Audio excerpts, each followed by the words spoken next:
అందరికీ నమస్కారం. నేను మీ Sangeetha. Welcome to mom Geetha steps. ఈరోజు కూడా ఒక మంచి ఇంట్రెస్టింగ్ టాపిక్తో మీ ముందుకు వచ్చేసాను. ఈరోజు మనం ఏం చూడబోతున్నామంటే, కడుపులోని చిన్నారులు ఏడుస్తారా? అసలు కడుపులోని చిన్నారి ఏడవడానికి కారణాలు ఏంటో వివరంగా ఈరోజు మనం తెలుసుకుందాం. అంతకంటే ముందు ఒకవేళ మీరు కనుక మన ఛానల్ మొదటిసారి చూస్తున్నట్లయితే తప్పకుండా మామ్ గీతా స్టెప్స్ని సబ్స్క్రైబ్ చేసుకోండి. సో ఇంకెందుకు ఆలస్యం, లెట్స్ స్టార్ట్ అవర్ వీడియో. ఇప్పుడు ఉన్న మెడికల్ టెక్నాలజీ ద్వారా గర్భధారణ సమయంలో ఉండే చిన్నారి ఎలాంటి పనులు చేస్తుందో అల్ట్రాసౌండ్ స్క్రీనింగ్ ద్వారా ప్రతి ఒక్క తల్లిదండ్రులు చూడవచ్చు. అంటే ముఖ్యంగా వారు తనడము, ఊపడము, బొటనవేలు చప్పరించడము, ఇలాంటి ఎన్నో పనులు మనకు స్కానింగ్లో కనిపిస్తూ ఉంటాయి. ఇవి తల్లిదండ్రులకు ఎంతో సంతోషాన్ని కలిగిస్తాయి. ఇలా చిన్నారి చేసే ప్రతి పని కూడా తల్లిదండ్రులకు ఆశ్చర్యాన్ని కలిగించవచ్చు. కడుపులోని చిన్నారి నవ్వడము, వేలు చప్పరించడము, మింగడం లాంటివి చేస్తారని మనం ఆల్రెడీ చూసాం. కానీ కడుపులోని చిన్నారులు ఏడుస్తారా అని మీరు ఎప్పుడైనా గమనించారా? శిశువులు గర్భం వెలుపలికి నుండి వచ్చిన తర్వాత, అంటే బయటకు వచ్చిన తర్వాత ఈ యొక్క ప్రపంచం చూసినప్పుడు ఏడుస్తారు. అది అందరికీ తెలిసిందే. కానీ ఈ ఏడుపు అనేది ఎక్కడ మొదలవుతుందో తెలుసా? మీ యొక్క చిన్నారి కడుపులో ఉండగానే. మీ యొక్క చిన్నారి అభివృద్ధి ప్రారంభంలో ఉంటే చాలా చిన్నగా ఉన్నప్పటి నుండి కడుపులోని ఏడుపును ప్రారంభిస్తారు. అసలు కడుపులోని చిన్నారి ఎలా స్పందిస్తుంది అని చూస్తే, పుట్టిన వెంటనే పిల్లలు తమ యొక్క తల్లి స్వరాన్ని గమనించడం మీరు చూడొచ్చు. గర్భంలో ఉన్నప్పుడు శిశువులు ఎలా స్పందిస్తారు అన్న దానిపై ఎన్నో పరిశోధనలు అయితే చేశారండి. అందులో ముఖ్యంగా వారు గమనించింది ఏంటి అంటే, తల్లిదండ్రుల గొంతు అనేది, స్వరాన్ని పిల్లలు గర్భాశయంలో ఉన్నప్పుడే, అంటే కడుపులో ఉన్నప్పుడే నేర్చుకుంటారట. ఇది ఎంత ఆశ్చర్యంగా ఉంది కదా!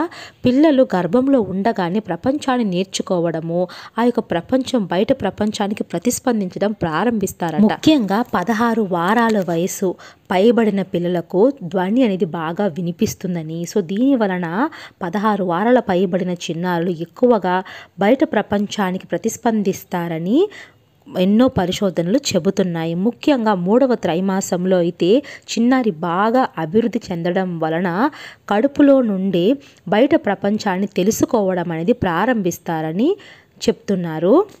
అంటే ముఖ్యంగా వారు బయట నుండి వచ్చే శబ్దాలు, తల్లి చేసే కదలికలు, లైట్ మరియు తోబుట్టువుల యొక్క స్పర్శ, అది కూడా వారు గమనిస్తారంట. సో చిన్నారి యొక్క ప్రతి ఒక్కటి నేర్చుకోవడం అనేది కడుపులోనే ప్రారంభం అవుతుంది. అయితే కడుపులోని చిన్నారి ఏడుస్తుంది అనేది పరిశోధకులు ఎలా గుర్తించారని చూసినట్లయితే, సాధారణంగా అయితే కడుపులోని చిన్నారి ఉమ్మనీరు లోపల ఉంటుంది. సో ఉమ్మనీరు లోపల ఉండడం వలన కన్నీళ్ళు అనేవి సరిగా కనిపించవు, శబ్దం కూడా వినిపించే ఛాన్సెస్ అయితే లేవు. అలాంటప్పుడు ఎలా గమనించారు అని చూసినట్లయితే, వీరు అల్ట్రాసౌండ్లో చెక్ చేసినప్పుడు శిశువు యొక్క గడ్డం అనేది వణుకుతున్నట్లు, నోటిని కదిలించడము మరియు భారీ శ్వాస విధానాలతో సహా ఏడుపు ప్రవర్తనకు సంబంధించిన ఇతర సంకేతాలు చిన్నారి చూపించడము అనేది పరిశోధకులు గుర్తించారట. సో ఈ యొక్క విధానాన్ని గమనించిన వైద్యులు కడుపులోని చిన్నారి ఏడవగలదు అని కూడా గుర్తించారు. అసలు కడుపులోని చిన్నారి ఏడుస్తున్నప్పుడు కడుపులో ఏం జరుగుతుంది అని చూసినట్లయితే, ఏడవడం అనేది చాలా సింపుల్ వే అని మనం అనుకుంటాం. కానీ చిన్నారికి ఏడవడం అనేది చాలా కష్టతరమైన పని అట. కడుపులోని చిన్నారి ఏడుపు సాధించాలి అంటే ముఖ కండరాలు మరియు బ్రీతింగ్ కంట్రోల్ అనేది కరెక్ట్గా ఉండాలట. దీంతోపాటు శరీరంలోని కొన్ని అవయవాల యొక్క హెల్ప్ కూడా ఉంటుంది అని చెప్తున్నారు వైద్యులు. నార్మల్గా ఏడుపు అనేది మనం ఎలా గుర్తించగలము? చిన్నారి చేసే సౌండ్ని బట్టి. అంటే చిన్నారి బయట ప్రపంచంలో ఏడుపు అనేది బాగా శబ్దంగా చేస్తుంది, బట్ కడుపులో ఎలా చేస్తుందని చూసినట్లయితే 2005లో చేసిన ఒక పరిశోధన ప్రకారము చిన్నారి కడుపులో ఉన్నప్పుడు సౌండ్తో పాటు ఏడవడం చేస్తుందట, సౌండ్ లేకుండా కూడా ఏడుపు ప్రాక్టీస్ చేస్తుందట. అంటే బేబీ కడుపులో ఉన్నప్పుడు ఎక్కువగా సౌండ్ లేకుండానే ఏడవడం అనేది చేస్తుంది అని వైద్యులు కనుగొన్నారు. అయితే మీరు అసలు బేబీ ఎందుకు ఏడుస్తుందని బాధపడకండి.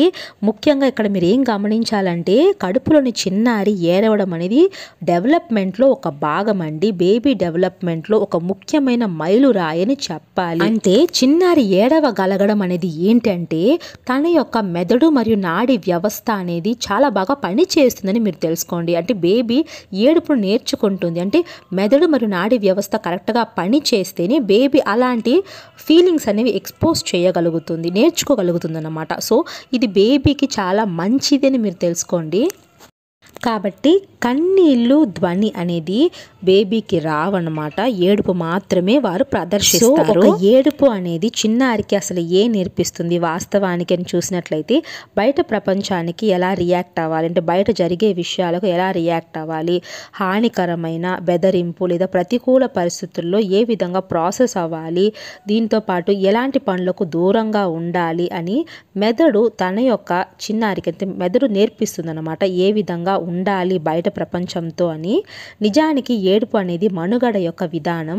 శిశువు తనకు సహాయం అవసరమని, బాధలో ఉన్నామని లేదా బెదిరింపు పరిస్థితి నుండి బయటకు రావడానికి, తనను సంరక్షించుకోవడానికి ఏడుపు అనేది నేర్చుకోవాలని తెలుసుకుంటుందన్నమాట కడుపులో ఉన్నప్పుడే. సో ఏది ఏమైనా కడుపులోని చిన్నారులు అయితే ఏడుస్తారండి. పిల్లలు ఎందుకు ఏడుస్తారంటే వారికి బాధ కలిగి కాదు, వారు ఏడుపును నేర్చుకుంటున్నారు. సాధారణంగా కడుపులోని చిన్నారులు 20 వారాల పైబడిన తరువాత ఏడవడం అనేది నేర్చుకుంటారు అని వైద్యులు చెప్తున్నారు. ఫ్రెండ్స్ చూసారు కదా కడుపులోని చిన్నారి ఎందుకు ఏడుస్తుందో. ఐ హోప్ ఈ వీడియో మీకు యూస్ఫుల్గా ఉందనుకుంటున్నాను. యూజ్ అనిపిస్తే తప్పకుండా వీడియోని లైక్ చేయండి, మీ ఫ్రెండ్స్ కూడా వీడియోస్ని షేర్ చేయండి. ఇంకా మరిన్ని వీడియోస్ చూడాలనుకుంటే మామ్ గీతా స్టెప్స్ని సబ్స్క్రైబ్ చేసుకోండి. Thank you so much for